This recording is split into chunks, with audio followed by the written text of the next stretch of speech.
எல்லாருக்கும் ஒரு வணக்கங்க. இன்றைக்கி நம்ம பேச போகிற டாபிக் ஆயுர்வேதத்தை பற்றி நீங்கள் தெரிஞ்சுக்கிறதுக்கான ஒரு பெஸ்ட்டான டாபிக்ங்க.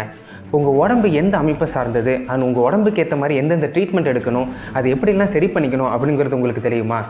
அதை பற்றி கிளியர் கட் எக்ஸ்ப்ளனேஷனோட நான் இன்றைக்கி வந்திருக்கேங்க. So without any further delay வாங்க வீடியோக்குள்ளே போகலாம்.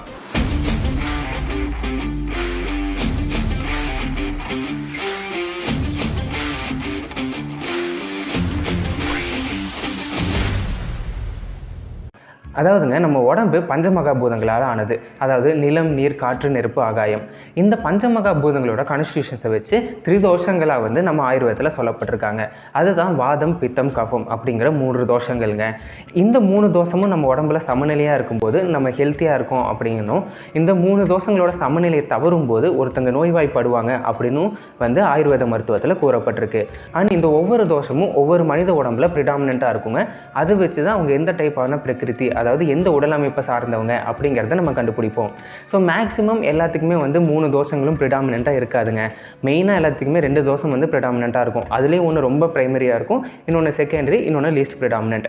அதாவது இந்த வாதம், பித்தம், வாத கஃபம், பித்த கஃபம், இந்த மாதிரி 2 தோஷங்களாக சேர்ந்து ஒருத்தங்களுக்கு உடல் அமைப்பு அமைக்கப்பட்டிருக்கும்.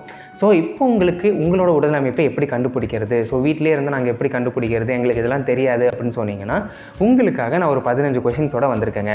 ஸோ மறக்காமல் அப்பப்போ பாஸ் பண்ணி நான் சொல்கிற விஷயங்களெல்லாம் நோட் பண்ணிக்கோங்க.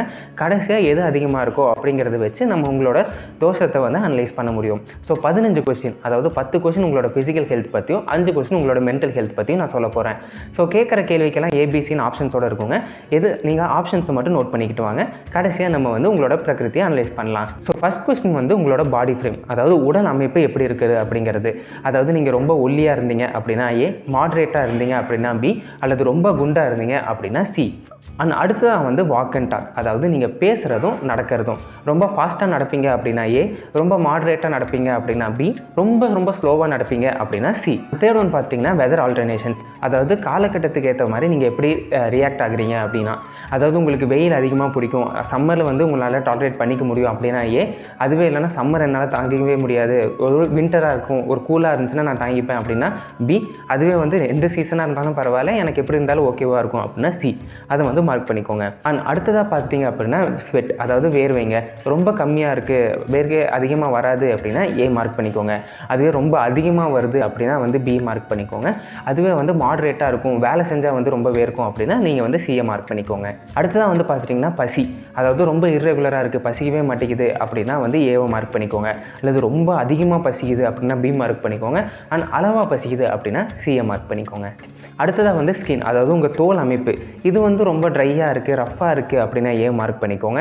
அதுவே ஒரு மாதிரி ஆயிலியாக இருக்குது, எண்ணெய் வடிஞ்ச மாதிரி இருக்குது அப்படின்னா பிஏ மார்க் பண்ணிக்கோங்க. இல்லை எதுவுமே இல்லாமல் ஒரு கரெக்டான ஸ்கின் அமைப்பு இருக்குது அப்படின்னு வந்தால் சியை மார்க் பண்ணிக்கோங்க. அடுத்ததாக உங்களோட தலைமுடி ரொம்ப ஒரு மாதிரி ரஃப்பாக ட்ரையாக இருக்குது அப்படின்னா ஏ மார்க் பண்ணுங்கள். அதுவே ஓரளவுக்கு நார்மலாக இருக்குது, எந்த பிரச்சனையும் இல்லை அப்படின்னா பிஏ மார்க் பண்ணுங்கள். அதுவே அடிக்கடி கிராக்லாம் வந்துருந்துச்சு அப்படின்னா சிஏ மார்க் பண்ணுங்கள். அண்ட் அடுத்ததாக பார்த்தீங்கன்னா லிப்ஸ் ரொம்ப தின்னாக இருக்குது அப்படின்னா ஏ மார்க் பண்ணுங்கள். ரொம்ப மீடியமாக இருக்குது அப்படின்னா பிஏ மார்க் பண்ணுங்கள். அதுவே ரொம்ப பெருசாக இருக்குது அப்படின்னா, லார்ஜாக இருக்குது அப்படின்னா நீங்கள் சிஏ மார்க் பண்ணுங்கள். அடுத்ததாக பார்த்தீங்கன்னா கண்கள் ரொம்ப சின்னதாக இருக்குன்னா ஏ மார்க் பண்ணுங்கள். அதுவே கொஞ்சம் மீடியம் சைஸில் ரெட்டாக இருக்குது அப்படின்னா பிஏ மார்க் பண்ணுங்கள். அதுவே கண்கள் ரொம்பவே பெருசாக இருக்குது அப்படின்னா நீங்கள் சிஏ மார்க் பண்ணுங்கள். அண்ட் 10th பார்த்தீங்கன்னா கொஞ்சம் மீடியமான கொஸ்டின்ஸுங்க. உங்களுக்கு கிராக்கிங் ஜாயின்ட்ஸ், அதாவது அதிகமாக இந்த நெட்டை வருது, இதெல்லாம் இருந்துச்சுன்னா நீங்கள் ஏவை மார்க் பண்ணுங்கள். அண்ட் உங்களுக்கு மச்சம் இதெல்லாம் இருந்துச்சு, பிங்க் கலர் நெயில்ஸ் இருந்துச்சு அப்படின்னா பிஏ மார்க் பண்ணுங்கள். பெரிய தொடைகள் இந்த மாதிரிலாம் இருந்துச்சு அப்படின்னா நீங்கள் சிஏ மார்க் பண்ணுங்கள். ஸோ இந்த 10 கொஸ்டின் தான் ஜென்ரலாக ஃபிசிக்கல் ஹெல்த்தை பற்றி கேட்கக்கூடிய கொஸ்டின்ஸ்க்கு. ஸோ அடுத்த 5 மென்டல் ஹெல்த். ஸோ இதையுமே மறக்காமல் நோட் பண்ணி ஆன்சர் பண்ணுங்கள். ஸோ ஃபஸ்ட் ஒன் மெமரி, அதாவது உங்களோட லேர்னிங் கெப்பாசிட்டி, ஞாபக சக்தி. ரொம்ப சீக்கிரமாக படிச்சுடுவீங்க, குவிக் லேர்னிங் அப்படின்னா ஏவை மார்க் பண்ணுங்கள். கொஞ்சம் ஆவரேஜ் தான்ப்பா அப்படின்னா பிஏ மார்க் பண்ணுங்கள். இல்லை ரொம்ப டூ ஸ்லோ அப்படின்னா சி மார்க் பண்ணுங்கள். அடுத்ததான் மைண்டு உங்களுக்கு எப்போவுமே ரெஸ்ட்லெஸ்ஸாக இருக்குது அப்படின்னா ஏ மார்க் பண்ணுங்கள். அதுவே ஒரு மாதிரி அங்கேயும் இங்கேயும் ஃப்ளக்சுவேட் ஆகிட்டே இருக்குது அப்படின்னா பி மார்க் பண்ணுங்கள். இல்லை ரொம்ப மந்தமாக இருக்குது அப்படின்னா சி மார்க் பண்ணுங்கள். அடுத்ததாக பார்த்தீங்கன்னா உங்களோட ஆக்ஷன், ரொம்ப ஓவர் திங்க் பண்ணிக்கிட்டே இருப்பீங்க அப்படின்னா ஏ மார்க் பண்ணுங்கள். அதுவே ஒரு செயல் செஞ்சோன்னே அப்படின்னு யோசிக்காமல் உடனே இம்ப்ளிமெண்ட் பண்ணுறீங்க அப்படின்னா பிஏ மார்க் பண்ணுங்கள். சோம்பேறித்தனமாக இருக்கீங்க அப்படின்னா சியை மார்க் பண்ணுங்கள். அடுத்ததான் வந்து ஸ்லீப், தூக்கம் எப்படி இருக்குது அப்படிங்கிறது. ரொம்ப லைட் ஸ்லீப் அப்படின்னா ஏ, மாடரேட்டாக இருக்குது அப்படின்னா வந்து பி, ரொம்ப டீப் ஸ்லீப்பாக இருக்குது அப்படின்னா சி. அடுத்து வந்து எமோஷன்ஸ், ரொம்ப ஒரி பண்ணிக்கிறீங்க அப்படின்னா ஏவை மார்க் பண்ணுங்கள். அதை தவிர ரொம்ப இரிட்டேட் ஆகுறீங்க அப்படின்னா வந்து பிஏ மார்க் பண்ணுங்கள். இல்லை ரொம்ப வந்து ஷார்ட் டெம்பர் இல்லைனா வந்து தோல்வியாக இருக்குது, ரொம்ப கேர்லெஸ்ஸாக இருக்கீங்க அப்படின்னா வந்து சிஏ மார்க் பண்ணுங்கள். ஸோ இந்த 15 கொஷின்ஸ்க்கு நீங்கள் எல்லாருமே கண்டிப்பாக ஆன்சர் பண்ணியிருப்பீங்க அப்படின்னு நான் நம்புகிறேங்க. ஸோ இந்த 15 வச்சு தான் நீங்கள் வந்து எப்படி மார்க் பண்ணுறோம் அப்படிங்கிறது. ஏன்னா இப்போ நான் சொன்ன ஆப்ஷன்ஸில் ஏல இருக்கிறது எல்லாமே வாதத்தோட கேட்டகிரி, பியில் இருக்கிறது எல்லாமே பித்தத்தோடது, அண்ட் சியில் இருக்கிறது எல்லாமே கஃபத்தோடது. ஸோ எதில் அதிகமாக வந்திருக்கு அப்படின்னு பாருங்கள். ஏல அதிகமாக இருந்துச்சுன்னா ஃபஸ்ட்டு வந்து உங்களுக்கு பிரைமரி தோஷம் வந்து வாதம். அடுத்து செகண்டரியாக வந்து பியில் ஏவை விட கொஞ்சம் கம்மி, சியை விட அதிகமாக இருக்குது அப்படின்னா வந்து அது செகண்டரி.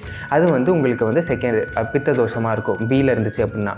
அண்ட் ரொம்ப லீஸ்ட் ப்ரிடாமினென்ட்லி நீங்கள் சியை மார்க் பண்ணியிருந்தீங்க அப்படின்னா சிஏ, அதாவது கஃப தோஷம் அதிகமாக இருக்கக்கூடியது. மூணுமே எல்லாத்துக்கும் சமமாக வருது ரேர் தாங்க. மெயினாக 2 தான் வரும், வாத பித்தம் பித்த கஃபம், ஏற்கனவே சொன்ன மாதிரி. அண்ட் இந்த ஒவ்வொரு தோஷங்களுக்குமே வந்து ஸ்பெசிஃபிக் கேரக்டரிஸ்டிக்ஸ் இருக்குங்க. உதாரணத்துக்கு சொல்லணும் அப்படின்னா வாதத்தில் இருக்கீங்க அப்படின்னா இதோட மூமெண்ட் அண்ட் கண்டக்ஷன், கம்யூனிகேஷன்ஸ் இந்த மாதிரிலாம் பண்ணக்கூடியதாங்க வாத தோஷம். அதுவே பித்தம் அப்படின்னா என்னென்னு கேட்டிங்கன்னா டைஜஷன் அண்ட் டிரான்ஸ்ஃபர்மேஷன், இதுக்கெல்லாம் இது பண்ணுறது வந்து பித்தம். அடுத்தது வந்து கஃபத்தை பார்த்துட்டிங்க அப்படின்னா இதுதான் வந்து லூப்ரிகேட் அண்ட் வந்து இந்த ஒரு மாதிரி ஆயிலினஸ் கொடுக்குறது, இதெல்லாம் வந்து கஃபத்தை பண்ணக்கூடியதுங்க. ஸோ இதை வச்சு தான் நம்ம வந்து நம்மளோட பிரகிருதியை வந்து அனலைஸ் பண்ணுறோம். அதாவது எந்த தோஷம் வந்து நமக்கு ப்ரிடாமினண்ட்டாக இருக்குது அப்படிங்கிறது வந்து கண்டுபிடிக்கிறோம். ஸோ நீங்களுமே இதை பயன்படுத்தி நீங்கள் வாத தோஷமா இல்லை வாத கஃப தோஷமா வாத பித்த தோஷமா அப்படிங்கிறத பற்றி உங்களோட பிரகிருதியை நீங்கள் தெரிஞ்சிருப்பீங்க. ஸோ இது மூலமாக நீங்கள் வந்து உங்களோட உடல் அமைப்புக்கு தகுந்த மாதிரி உணவு பழக்கங்களையும் செயல்முறைகளையும் பண்ணும்போது நீங்கள் ஒரு ஹெல்த்தியான பேலன்ஸ் ஸ்டேட்டை வந்து வாழலாங்க. ஸோ இந்த இன்ஃபர்மேஷன் பிடிச்சினா மறக்காமல் என்னை ஃபாலோ பண்ணி சப்ஸ்கிரைப் பண்ணிக்கோங்க.